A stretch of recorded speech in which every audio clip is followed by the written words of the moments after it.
Hello everyone and welcome back to another YouTube video on my channel. In today's video, we're going to be exploring an alternate scenario of the 2024 election in which Joe Biden ended up staying in the race and facing Donald Trump in the presidential election. But before we get into that, please subscribe to my channel. Please like my video, put all your comments, suggestions, and questions in the section below. And please check out all my other content once you're done watching this video. So let's get started. And before I really fill out this map, I just want to let you guys know that this would end up being probably one of the biggest blowouts in recent American history. Already, Donald Trump made a lot of gains and a lot of records been broken in this election. I mean, look at this map. It is a lot more red than most, if not all of us, would have thought originally. We have states like Illinois being 10.7% margins in Harris's column, New York at around 12. We have New Jersey in the lean column. Virginia is also close. New Hampshire is close. And states that Donald Trump did extremely well in, like Iowa, where he won by 13 points. Texas, almost a 14-point margin. Same thing with Florida, same thing with Ohio, and also a swing state like Arizona, not even being a swing state. Trump won it by 5.5 points, which is pretty much on par with what Harris won New Jersey by. So very surprising results out of this election. California too is a really big one, but here we can see a little more detail what the map looks like. Donald Trump votes are almost all done counting, maybe like a few thousand here and there, but right now it stands where Donald Trump is probably going to end up winning the popular vote by 1.5 percentage points. You can check the swings from 2020 and you're going to see just all across the board huge swings, but I'd say the biggest swings are in California, southern Texas, Florida, the South as a whole. As you can see, just the really long lines right here of just a lot of Republican shifts. And then we have the Northeast, which probably saw the biggest shift out of all of them in states like New York, New Jersey, and Massachusetts, for example. And so now we can really gonna reflect on what this map could have looked like if Joe Biden stayed in the race. And we're going to start that prediction right now and just letting you guys know this darkest shade is the safe column where a candidate will win by 12 points or more. This right here is going to be the likely column, which is 6 to 12. This right here is going to be the lean column, which is 1 to 6.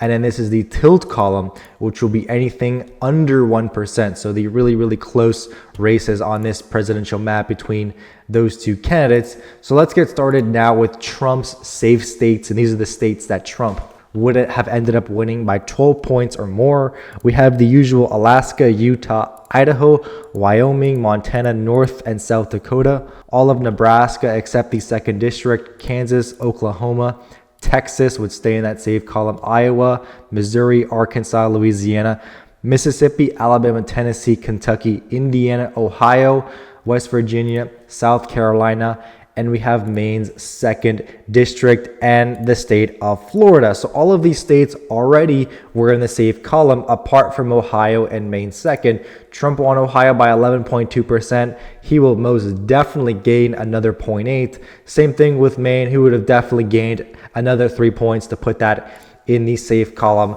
for him, and he would start with 219 safe electoral votes of around 12 points or more. I expect Texas and Florida to be closer to like 15 to 16 even. He already won both by 13 to 14. I expect he would even add another 2 to 3 points to this.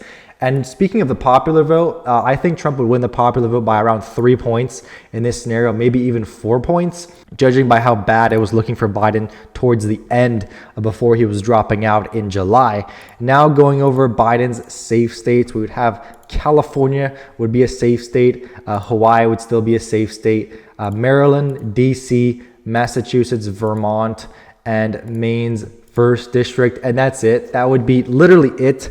Those are the only states that would be 12 percentage points or over. And going more specifically, California already went from D plus 29 to D plus 20. Trump made huge flips in at least 1, 2, 3, 4, 5, 6, 7, 8, 9, at least 10 counties that Trump flipped from the 2020 election. And this is a state that originally I would not think Democrats would have to worry a lot about at all, but they really had a huge turnout problem this election cycle where the votes for the Democrats went down by like 2 million votes while Donald Trump's votes still went up. So this is a state that he'll still win in the safe column, but it'll be maybe around 15 points. Hawaii has been trending Republican every cycle a little bit. Obama had won it probably, I think, in the 40s, maybe 50s. Now it has come down only to a D plus 23 state. It'll probably be under D plus 20. Maryland is another state that has been trending Republican. It'll still be around D plus 20-ish, 25. Same thing with Massachusetts. Same thing with Vermont and Maine's 1st district. But that'll be it for his safe column. And going out to the likely states, the 6 to 12 states for Donald Trump, it would be North Carolina, Georgia, Arizona, Nevada, Wisconsin, Michigan, and Pennsylvania. Yeah, that's right. Every single one of these states would be 6 to 12 points. And that is because he would just absolutely destroy Joe Biden in all of these states. It doesn't even matter that he only won the state of Wisconsin by around a point. He would win all of them by 6 points or more, especially down here. He already almost cracked 6 points in Arizona. Nevada was heading there. North Carolina was a 3-point win. Georgia was 2, and everything else in the Rust Belt was between 1 and 2 points. So I think in this scenario, he would definitely be gaining at least 3 to 4 points in each state and be able to win by a likely margin in all these states. And the states that Biden would still win in the likely margin would probably be Washington and Oregon to begin with. And these two states, Harris won pretty comfortably by 18 and 14 points. They didn't really move too much this election cycle. So I think that he would definitely keep them. Same thing with Colorado. This is a very left-turning state. He'll probably end up winning this probably around 6 to 7 points in his favor. And I also think the state of Connecticut, not New Jersey, that one is definitely not going to be likely. Connecticut, Delaware, Rhode Island would also be states that would come down a lot. Harris won them by around 14, and also 14. So all of them were around 14-point wins. And I think Joe Biden would probably win them all by around 8 to 10 points. They already shifted pretty heavily Republican, especially the states of Connecticut and Rhode Island from the 2020 election. We can actually check here. Rhode Island shifted a whopping 7 points from 2020. So that would not look too good for him at all, given that he would do worse than Kamala Harris, lose the popular vote by up to 4 points. I think those 3 states would be in that likely column. And I think everything else would be left. I don't even think New York would be in the likely column for him just because of how poorly he would have done. And now we're going to moving into the lean states. And the rest of the states remaining are probably going to be the biggest battlegrounds on this map. And first, I want to knock out the state of New Hampshire. I think Donald Trump would definitely be flipping the state of New Hampshire in this scenario. He did end up moving the state a lot more Republican than I even expected. He was able to only lose the state by around 2.5 percentage points. She was only at 50.9%. Donald Trump did a lot better in the state of New Hampshire than most people would have expected. I think he would actually flip the state and win it by around a few points in this scenario. He would do the same thing with Nebraska second. She also won Nebraska second a lot less than we expected. She only won it by 5 points. I think in this scenario, Donald Trump would actually flip this back by around a point or so. And the rest of these states are really up for grabs in terms of their margins. I wouldn't really say that Donald Trump has much of a chance in New York. So I'd probably have Joe Biden win this state by around 5 to 6 points. Actually, you know what? I'm going to put it in the likely column just because I don't think there are enough people that would flip to Donald Trump to put it under 6 points. And so this election cycle, it did move over 11 points to the right.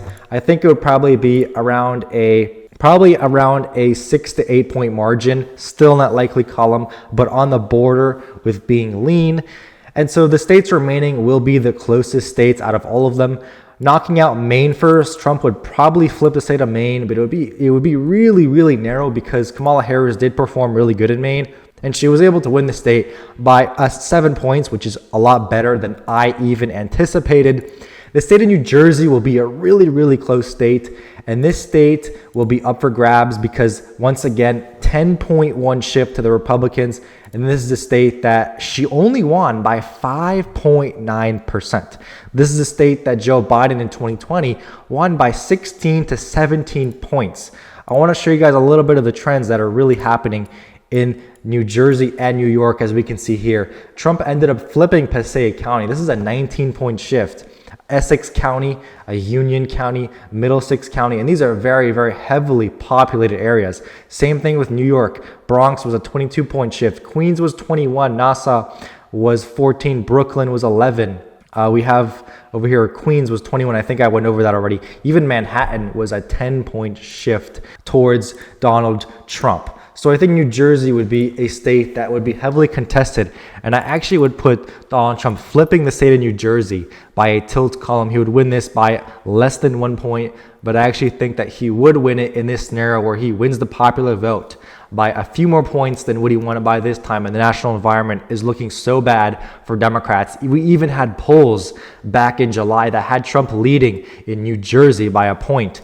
It was just ridiculous time for Democrats. And I think them even replacing Biden saved them a little bit. Of course, it was definitely not even close to being enough for the election itself, but it was enough for them not to bleed so much support in states like New Jersey, where they ended up completely destroying a lot of future chances in states that they should be winning by a safe margin. And so now going to the state of Virginia, another state that I think Donald Trump would end up flipping in this election cycle, given that she only won it by 5.8%. And this is a state that had trended heavily from 2016 to 2020, a state that Republicans knew they were done in, they were gone. But in 2021, Glenn Youngkin won the governorship. And the state after that took a pretty big turn, and she was only able to win it by less than 6 points. And that's mainly because the trends up here in the Nova region in Northern Virginia shifted back to Republicans by 9 points, 13 points, 7 points in Fairfax County. This is an extremely huge county. Same thing in Richmond, a little bit of shifts. Same thing in Norfolk and Virginia Beach. And also, very importantly, in all the rural areas where these little amounts of votes will add up to hundreds of thousands of votes, Donald Trump gained an average of around 5 to 10 when you put all of them together. So that as a whole really moved the state back into Republicans' favor. And now I think next time around, if they have a really favorable environment, they could be looking to get this state even closer. And this is probably the scenario in which they would flip it. Not really for the state of Illinois. It would probably still be in that lean column. Joe Biden would probably win this state between 1 and 6 points. And this is another huge surprise. This was a safe state for me. But Harris only won it by 10.7 points, which is 7 points worse than Joe Biden did. And that is all because of Cook County. It shifted 8.3 points to the right, and it basically contains a majority of the population. As we can see, this big blue bubble. The rest of the state doesn't really contribute as much. And so that right there was probably the biggest reason to why the state moved pretty far right compared to what we all expected. And that's another state that would get a lot closer. Next, the state of Minnesota. This would probably also be flipping into Republicans' column, because once again, in a state that she only won by 4.2%, which is 3 points worse than Joe Biden, when she had Tim Walz, the governor of Minnesota, on the same ticket. So that right there would also flip. And finally, the state of New Mexico would also be flipping in Republicans' column. And this is another state that we had polls showing it being a neck-and-neck race. And I think Democrats would end up losing the state. This is the state that Joe Biden won by 11 points. Kamala Harris only won it by 6 points. And we can see here the shifts are not looking favorable for Democrats at all, given that they did not really gain in any county except for Los Alamos and Union County, which are extremely tiny counties. Meanwhile, Santa Fe and Bernalillo all shifted heavily towards Republicans, as well as a lot of these other counties that are very, very Native American and Hispanic majority counties, as well as down here in Doña Ana County. So right now we have this map looking like 361 to 177. This is probably the sort of map that Democrats would be looking at if Joe Biden ended up staying in the race. They could have lost an extra 4 to 5 states, such as Minnesota, New Mexico, Virginia, New Jersey, New Hampshire, Maine, Nebraska second. You could make an argument on New Jersey, maybe that Biden would actually keep it. Maybe he would keep it by a lean margin, but still, that would have Trump still at around 340 to 350 electoral votes.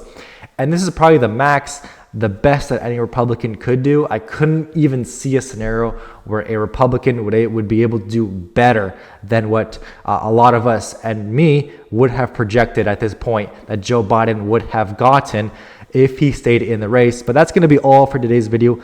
Thank you guys so much for watching. Please subscribe to my channel. Put all your comments in the section below, like my content, and I'll check you guys out in the next one.